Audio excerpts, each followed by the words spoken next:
ನಿಖಿಲ್ ಕುಮಾರಸ್ವಾಮಿ ಅವರಿಗೆ ಮುನ್ನಡೆ ಸಿಕ್ಕಿದೆ. ಹಾಗೆಯೇ ಸಂಡೂರಿನಲ್ಲಿ ಅನ್ನಪೂರ್ಣ ಅವರಿಗೆ ಮುನ್ನಡೆ ಲಭ್ಯವಾಗಿರುವಂಥದ್ದು. ಶಿಗ್ಗಾವಿಯಲ್ಲಿ ಭರತ್ ಬೊಮ್ಮಾಯಿ ಅವರು ಮುನ್ನಡೆಯನ್ನು ಸಾಧಿಸಿದ್ದಾರೆ. ಸೊ ಯೂಶಲಿ ಉಪಚುನಾವಣೆ ಅಂತ ಬಂದಾಗ ಯಾವ ಪಕ್ಷ ಆಡಳಿತದಲ್ಲಿ ಇರುತ್ತೆ ಆ ಪಕ್ಷಕ್ಕೆ ಗೆಲುವು ಅಂತ ಒಂಥರ ರಾಜಕೀಯ ವಿಶ್ಲೇಷಣೆಗಳು ಯಾವಾಗಲೂ ನಡೀತಾ ಇರುತ್ತೆ.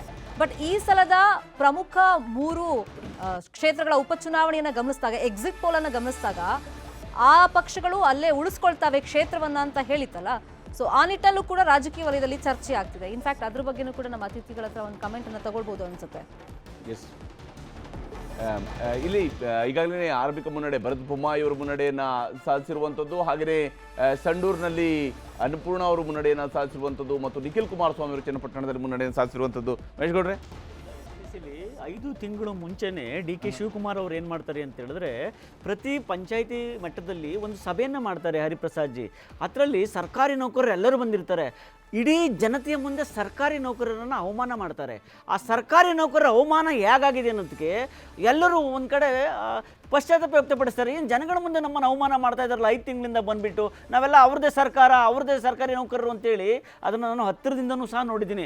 ಅದರ ಎಫೆಕ್ಟು ಇವತ್ತೇನು ಅಂಚೆಮತಗಳಲ್ಲಿದೆ ಆ ಅಂಚೆಮತಗಳಲ್ಲಿ ಎತ್ಕೊಳ್ತಾ ಇದೆ. ಹೆಗಡೆ ಏನಾಗ್ತಾ ಇದೆ, 3 ಗೆಲ್ತೀವಿ ಅಂತ ನಮ್ಗೆ ವಿಶ್ವಾಸ ಇರುತ್ತೆ. ಆದರೆ ನಾವು ಮೊದಲೇ ಹೇಳ್ದಂಗೆ ಅಲ್ಲಲ್ಲಿ ಅವ್ರವ್ರು ರಿಟೈನ್ ಮಾಡ್ಕೊಳ್ಳೋದು ದೊಡ್ಡ ವಿಚಾರವಾಗಿ ಅವ್ರು ಫೈಟ್ ಮಾಡ್ತಾ ಇರ್ತಾರೆ. ಈ ಚುನಾವಣೆಗಳೀಗ ಜನನೂ ನೋಡ್ತಿರೋದೇನೆಂದರೆ, ಚನ್ನಪಟ್ಟಣದಲ್ಲಿ ನೀವು ನೋಡಿದಾಗ ಎಷ್ಟನೇ ಚುನಾವಣೆ ಇದು, ಎಷ್ಟು ಬಾರಿ ಚುನಾವಣೆಗಳು ಬರ್ತಾ ಇದೆ, ಏನಕ್ಕೆ ಬರ್ತಾ ಇದೆ, ಆ ಒಂದು ಆಸಕ್ತಿ ಏನು ಮೊದಲು ಕಾಣಿಸ್ತಿತ್ತು ಅದು ಎಲ್ಲೋ ನನಗೇನೋ ಕಾಣಿಸ್ತಾ ಇಲ್ಲ. ಯಾಕಂದರೆ ಪದೇ ರಿಸಿಗ್ನೇಷನ್ಗಳು ಕೊಡೋದು, ವಾಪಸ್ ಏನಕ್ಕೆ ಕೊಡಬೇಕಾಗಿರೋಂಥ ರಿಸಿಗ್ನೇಷನ್ ಏನಾಗಿದೆ. ಅದಕ್ಕೆ ಅಲ್ಲಿ ಲೋಕಲಲ್ಲಿ ಕೆಲಸ ಮಾಡ್ಕೊಂಬಂದಿದ್ದಂಥ CP ಯೋಗೇಶ್ವರ್ ಅವರು ಇದ್ದಾರೆ. ಅವ್ರದ್ದೇ ಆದಂಥ ಒಂದು ವೋಟ್ ಬ್ಯಾಂಕ್ ಅಂತ ಮಾಡಿಟ್ಕೊಂಡಿದ್ದಾರೆ.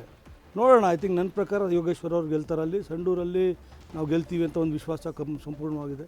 ಮತ್ತು ಶಿಗಾವಲ್ಲೂ ಒಳ್ಳೆ ಫೈಟ್ ಕೊಟ್ಟಿದ್ದೀವಿ. ನೋಡೋಣ ಯಾವ ರೀತಿ ಫಲಿತಾಂಶಗಳು ಬರ್ತವೆ. ತಾರಕನ ಪಾಪ ಸಂಡೂರ್ಗೆ ಹಾಕೋದಾದರೆ ಆ ಪಾಪ ಶಾಸಕರಾಗಿದ್ದರು ಅವರು. ಅವ್ರಿಗೆ ಏನೋ ಒಂದು ನಿಗಮನ ಏನೋ ಕೊಟ್ಟಿದ್ರು ಅನಿಸುತ್ತೆ. ಈಗ ಅವ್ರನ್ನ MP ಯಾಕೆ ಮಾಡಬೇಕಾಗಿತ್ತು? ಅವ್ರಿಗೆ ಯಾಕೆ MP ಟಿಕೆಟ್ ಕೊಡಬೇಕಾಗಿತ್ತು? ನಾವು ಕುಮಾರಸ್ವಾಮಿ ಅವ್ರನ್ನ ಕೇಂದ್ರಕ್ಕೆ ತೆಗೆದುಕೊಂಡು ಹೋಗಬೇಕಾಗಿತ್ತು. ಕೇಂದ್ರದಲ್ಲಿ ಅವ್ರಿಗೆ ಅತ್ಯಂತ ಒಂದು ದೊಡ್ಡ ಜವಾಬ್ದಾರಿ ಕೊಡಬೇಕಾಗಿತ್ತು, ಕೊಟ್ಟಿದ್ದೇವೆ. ಹಾಗೆ ಬೊಮ್ಮಾಯಿ ಅವ್ರಿಗೂ ಸಹ ಕೇಂದ್ರದಲ್ಲಿ, ರಾಜ್ಯದಲ್ಲಿ ಮುಖ್ಯಮಂತ್ರಿ ಆಗಿದ್ದವರು, ಕೇಂದ್ರದಲ್ಲಿ ಅವರ ಅವಶ್ಯಕತೆ ಇದೆ ಅಂತೇಳಿ ತೆಗೆದುಕೊಂಡು ಹೋಗಿದ್ದೇವೆ. ತುಕಾರಾಮ್ ಅವ್ರಿಗೆ ಏನು ಕೊಡ್ತಾರೆ ಇವರು? ತುಕಾರಾಮ್ ಅವರು ಅದೇ ಮಾನದಂಡ ಸೀಮಿತ ಮಾಡ್ಕೊಳ್ಳಲ್ಲ. ಒಂದು ಇಲ್ಲಿ ಬರೋದಿಲ್ಲ. ಎಲ್ಲಿ ಕಾಂಗ್ರೆಸ್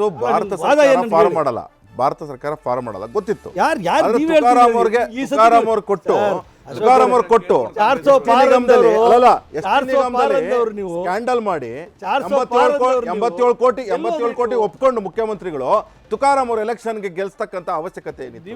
ಆಮೇಲೆ ಪೆಟ್ರೋಲ್ ಬಂಕ್ಗಳಿಗೆ ಲ್ಯಾಂಬರ್ಗಿನಿ ಕಾರ್ ತೆಗೆದುಕೊಳ್ಳಕ್ಕೆ, ಅದಾದ್ಮೇಲೆ ಒಡವೆ ತೆಗೆದುಕೊಳ್ಳಕ್ಕೆ ಸಚಿವರು ನಾಗೇಂದ್ರ ಅವರು ಇವತ್ತು ರಾಜೀನಾಮೆ ಕೊಟ್ಟು ಇಡಿನಲ್ಲಿ ಮನೆಯಲ್ಲಿ